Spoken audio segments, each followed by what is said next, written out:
Tennessee Congressman Tim Burchett, sir, love the guns in the background as always. Democrats are eating their policies, especially on college campuses. I mean, these liberal institutions are tearing themselves apart. What say you? Well, I just hope they don't come down south with it. You know, I can remember my dad during the 60s was a dean at the University of Tennessee, and we didn't have those problems here because we had discipline and we had law enforcement, and we respected that. That's a noble concept. Yeah, Dad was an old World War II Marine, as you know, and he was dean of student conduct, and those things just didn't happen here. But the truth is that you know, you reap what you sow. This is what years of indoctrination have done to these kids. Their minds are just sponges, and they just regurgitate what these professors are putting out. Eventually, these colleges are going to have to learn from these legislators. It's not just going to a ball game on Saturday and sitting in the skybox or being schmoozed by the big shots of the community telling you how great your college and university is.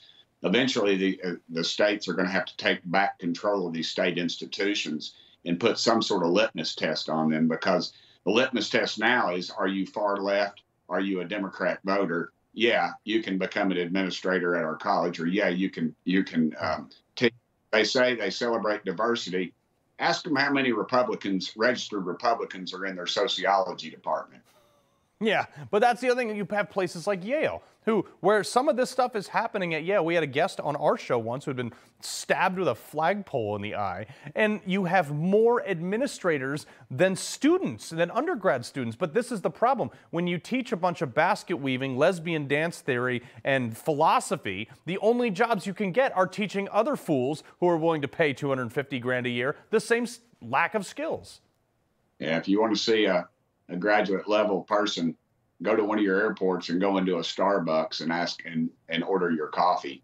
You know, that's what you're getting with these degrees. And now Biden's even devaluing them further by saying he's gonna do away with all their student debt, and then you'll see the value of them diminish even more. Yeah. We've got a real problem on our colleges, and it's been there. And here's the trouble: the conservatives, you know, they're taking us without a shot.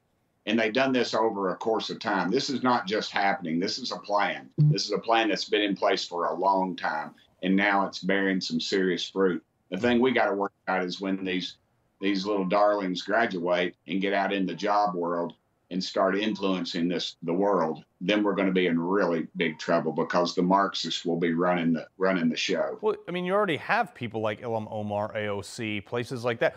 I mean, look, these people are the product of these liberal institutions where they're taught that communism and Marxism is like somehow a good thing, never mind the fact it's killed like 100 million people. But when you have these people reach real world things, you get the DEI policies, you get the policies that are hurting the bottom line of business. And seemingly, we just still dive headfirst into this shallow end of stupid. Exactly. And we still fund these colleges and universities with our tax dollars. That goes back to our state legislatures. I spent 16 years in the legislature. And you know, if you vote against the university, it's just, oh, man, it's the worst thing in the world. Or you put some restriction on them. And we're going to have to take them back. If we're going to put dollars in, the left ties a string to every penny. It's time for us to start at least tying a string to every dollar.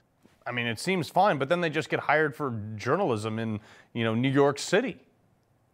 Well, I'm afraid the printed journalism, at least, is just about dead. And it's not because they're blaming it on the computers and everything. It's because America realizes this garbage that you want. I mean, my local newspaper, the Knoxville News Sentinel, if you want to find out what's going on in Nashville, buy it, because it's basically every writer that's there is out of Nashville, and they're writing it in Nashville. So these big conglomerates, and then so they can control a great deal of thought with just a few people, and that's exactly what they're doing, and that's why they're going out of business. It's not because of the internet. Right? Yeah, exactly, because nobody wants to read their social justice garbage. Tennessee Congressman Tim Burchett, hope you have a great weekend, sir.